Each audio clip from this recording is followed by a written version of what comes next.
Yeah. So we have, as I told you before we start this conversation, we have listeners from 140 countries and Cool. mostly working with city development, like urban planners, architects, real estate developers, and so on.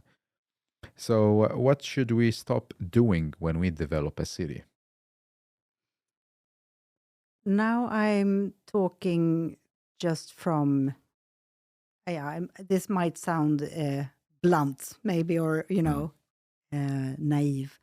But I think very often, as soon as we start talking about projects for the future, Yeah. I think it's very often very easy that we start to dream big Mm. about super cool, high tech, modern solutions.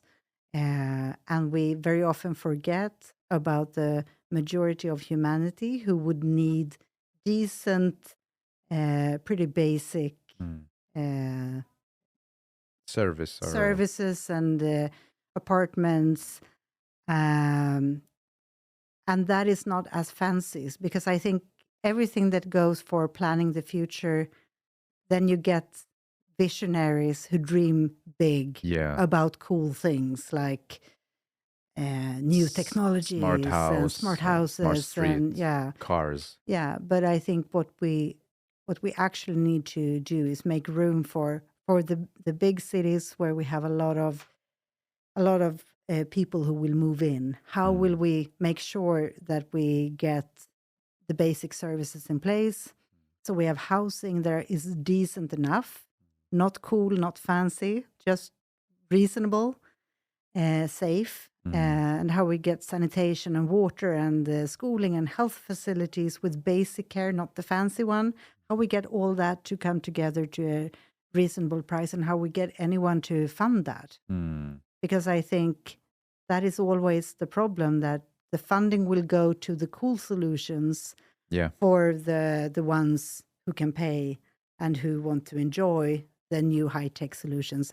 And then we tend to always forget the ones who need Mm. services and help, and that we need to bring with us Yeah. when we continue to expand. So I would say, and in countries like Nigeria, where we will have a huge population coming, like this massive new populations, how do we make sure that we are focusing on helping them, ensuring and now building the infrastructure that they need to have in place so that they can Mm. take care of all these people? Because if we don't give the poorest some decent living conditions, then not only is it inhumane Mm. and I think not decent, I mean, but it's also, I would say, dangerous because you have a lot of frustrated poor people who have nothing to lose Mm. on actually trying to make life better because they are in a very bad position. So I think for stability and world peace and a future we can enjoy, I think it's important to make sure that we try to bring those people with us. Mm. And that doesn't mean that we need to build like huge, super cool smart homes for Mm. everyone, but at least a roof, some walls, Yeah. some sanitation Mm. that works would be a good starting point. So that I would say, Yeah. looking at where people will be in the future Mm. and making sure that we put our efforts on helping them. Exactly. Like leaving no one behind. Yeah. Instead of only focusing on only one group of people with money, wealthy, healthy, and forgetting about the others. Okay. Yeah, I mean, I would say instead of dreaming about moving humanity to space, Yeah. maybe we should dream of getting Fixing. the poorest Uh, to actually get at least the basics in yeah. place. It doesn't mean we have to maybe bring them all the way to like luxurious Mm. lifestyles, but we have to make sure that they are at least The fundamental or the fundamentals the are in place and that yeah. their kids are not dying. Mm. Mm. Mm. It's interesting though. aspect now of like going to the moon, having a city there as well. And Mm. if we look back to planet Earth, we have so many people like living in the nature without a roof, as you mentioned. Yeah, I But think, does it mean that we should stop dreaming, or should we dream in another way? I think we should continue to dream. I think that is the way forward. Mm. Of course, we should dream, but I think there is a risk nowadays when we have a very few people with a huge amount of money, Yeah. like super rich, and when they dream only about futuristic things, I can be a little bit frustrated because they have really the opportunities to do something really good now. Mm. So yeah, but that I So would. yeah. So what I take from you is that when still like as a planners or working with city Mhm. developments, it's good that we have this big visions. At the same time, we shouldn't leave people behind us and be blind and don't look at them and don't think about them at all. No, and I think that is the problem for the poorest because we know, I mean, humanity knows how we can help them because it's not It's rocket very science. It's very basic, basic stuff. very It's basic. basic infrastructure. It's pretty cheap to Mm, develop, mm. and it's not very hard, not very time consuming, not very expensive compared to a lot of other things. Yeah, But I think as people don't understand that human development has increased so much over time, I think they are overly pessimistic about our chances of getting people out of poverty because it sounds unrealistic because they believe a bigger portion of humanity is actually living under much worse conditions than they are. yeah, So I think if they knew that human development has actually improved pretty yeah, good over yeah. time, and it's the extreme poverty of humanity. It's actually very few people, or no, it's actually a lot of people still left in extreme poverty, Mm. but it's a very small portion of the population as a whole. And Yeah, as we know how to solve it, and it's not very expensive, why aren't we doing it? exactly. And I think part of it is because it's more fascinating to think about visionary things about the future. Mm. And we all love new cool apps and hope Yeah, that they yeah. would solve things. But these problems can be solved without any new technology, any invention, because That's true. we don't need to innovate anything Mm. because we know what needs to be done. Yeah, But it's yeah. not sexy. So our brains tend to We move like to something new and sexy. and that's very sad actually. I remember I was at UNICEF Sweden event last week, Hmm. and they mentioned that like I think it was 10 euro or I think 10 euro that could be so much food Yeah. for a child, Hmm. and it's so crazy. Mm. It's really crazy, like how little money can give so much back. Especially if you are in an organization that is huge, so that you can scale and Yeah. build and get things in Mm. huge volumes. Yeah. And I think that is also a thing that when we want to help, we want to know, we want to give ourselves. We want to hold like Yeah. the thing we give, and preferably not money. We want to give a thing to a human being and see when they take it. But that is a very expensive way of Helping distributing or and helping distributing, people. Maybe it's quite often it's more effective if we have like bigger organization or tax funded Yeah. investments where we do it at scale Yeah. and help people building infrastructure for the future rather than getting, a pair of shoes in the wrong size True. from someone, even if Yeah. it's a kind gift. Yeah. Yeah. That's true. So what and what skills should we learn as a planners working with cities? Maybe develop, or maybe Yeah. something we have and we should develop, or something completely new that we should learn. I think if we think about the poor people Mm. on earth, I think what you need to do as planners for the future is to rely on what you already know and to and maybe find ways of being proud of doing low cost solutions for many, Okay. even if they might not be as braggable in glossy magazines Mm. and might not take you as high up in the career, on the career Yeah, ladder, because yeah. I guess it's easier to get traction and cool jobs if you do Something completely some, new and yeah, flashy and yeah. yeah, And then you out of the can, box. exactly, which is, of course, also fun Yeah. and should be done. Mm. But I would say if more people could stand up and do the low-tech solutions Mm. that the world needs, I Low think, tech. yeah, It's like a kind of doesn't exist, you know. Always should be high tech, yes, green stuff. yeah, and Smart. yeah, and for the absolute poorest, they don't even have to use as green technology as we do because they use so little technology. They use so little energy. Yeah. So even if they would use a dirty energy, it's such a minor proportion Mm, compared to mm, what we use mm, here. mm. So I think we have all these solutions that we could maybe even survive with low tech, low cost, even Mm.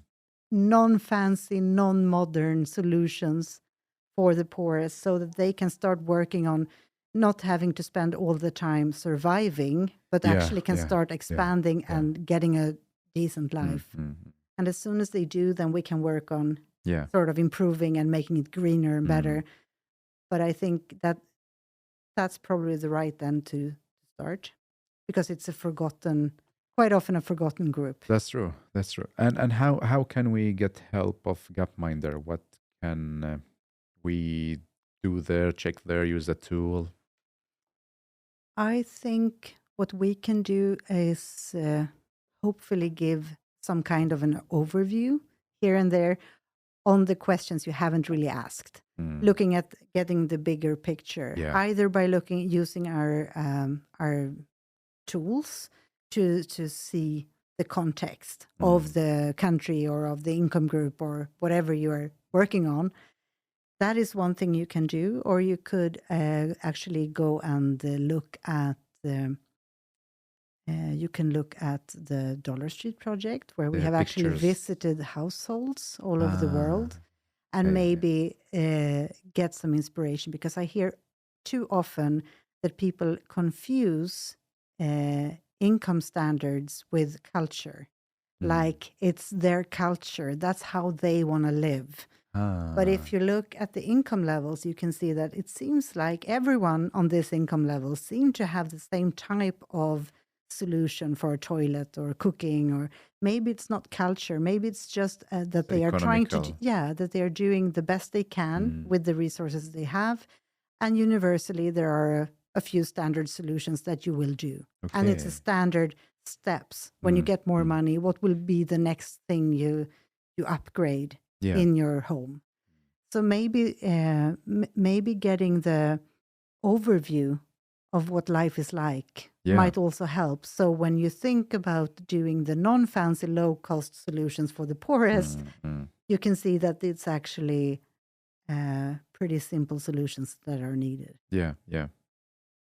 Very interesting. So before we move to the next part or the last part of this episode, so what are the tools that we can find in the homepage? Well, I would say we have three main categories Yeah. of tools. Yeah. One is that you can explore the data from big organizations like UN and World Bank, and you can see the time series and trends and compare countries and so forth. Yeah. That is one thing. This is like And that is the classic. Gapminder tools, Yeah. the classics. Yeah. And then you have the photos of homes, which is the Dollar Street, where you can explore living conditions for normal people all over the world on different income levels. Why you name it? What do you name it? In Dollar? Dollar Street. Why this name? Just because it's an income axis fairly, because we think about the world as a street where the poorest live to the left and the richest to the right, and the houses are ordered by income, which is like street numbers. Interesting. So it's like a mental concept. Wow. Yeah. Wow. So we call it Dollar Street. Dollar, yeah. So you can go there and see that, or you can go to the Worldview Upgrader, where you can actually look, test yourself, Yeah. and see if you're totally wrong about the world or not.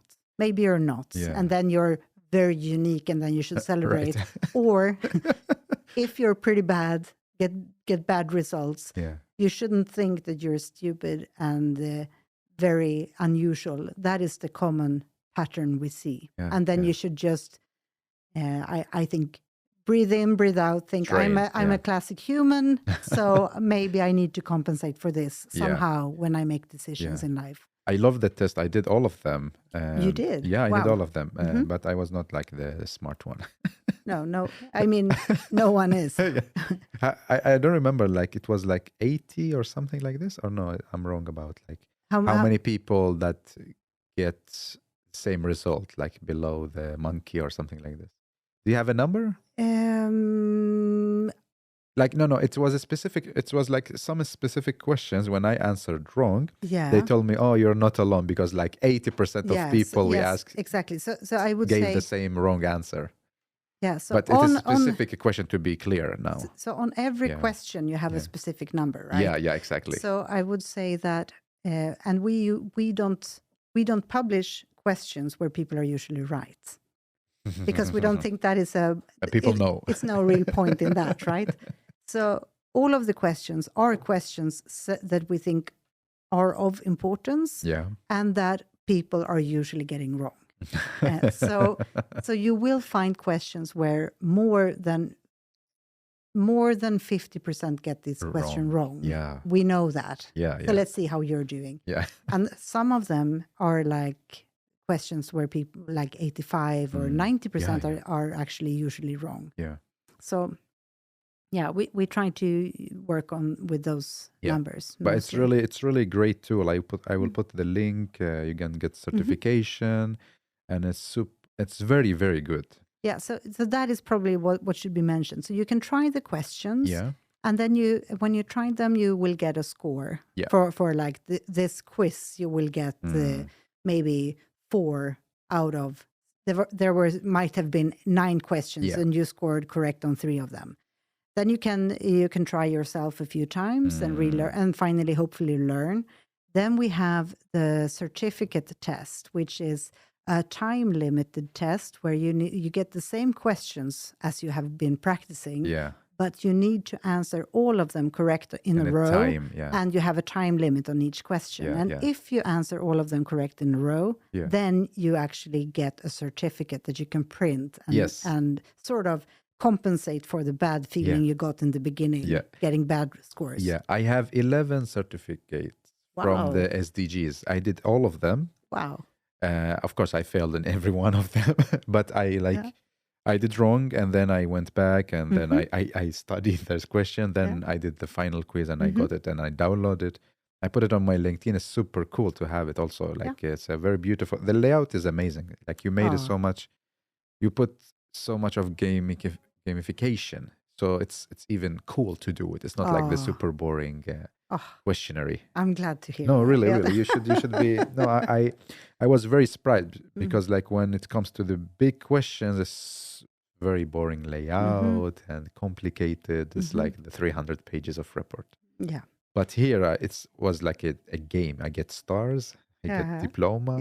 It's super fun. Yeah, I'm glad to hear. Yeah, we try to find a balance. I mean, it is very serious content. It is. But we have to find a way where you can survive going through it. Yeah. And I guess you can also see on all the phrasing of the questions, we try to make the questions short. Very and short. we try to use everyday language, not being too theoretical. Yeah. So we try to make it useful without you shouldn't have to go to the library and sort of read all the definitions before you can answer. You should be able to pretty intuitively get what it's all about. Yeah. To comment about this part of like it's very clear language, basic and short. I think the last 2 of the SDGs, I did it with my family. We did like a quiz at home. And we all fail, of course. But then we managed to get the diploma. So no, really good job. And all the tools are for free, right? Yes. Yes. Interesting. You should be very proud, Anna, and the team. Yeah, seriously. Thanks. But I need to say then, I realize I said what you should do from our website, but I do actually think that most you should probably read the book Factfulness that we wrote. Okay. That's probably step one. It's on the homepage as well? No. Ah. So that is a Like physical a book. book. A book, you know, Sorry, because papers, I'm text. too much into the future now, thinking AI and... Yeah, we try to stay away from writing a book all the time because we were saying that today, why a book when we can do tools online that you can explore for free? Yeah. But then with more and more frustration, we felt that we didn't manage to get the whole picture clear for people. So then we wrote the book. And I do actually now, I have to admit that there was something with the format that actually made it, we got pieces together in a way we haven't done on the website. So maybe reading the book would be... It's also a good idea. It's a good idea. Yeah. What was the name of it? Factfulness. Factfulness, Even though as a starting point, our whole intention was not to write a book. But when we did, I see the point. Yeah, that's really good to mention.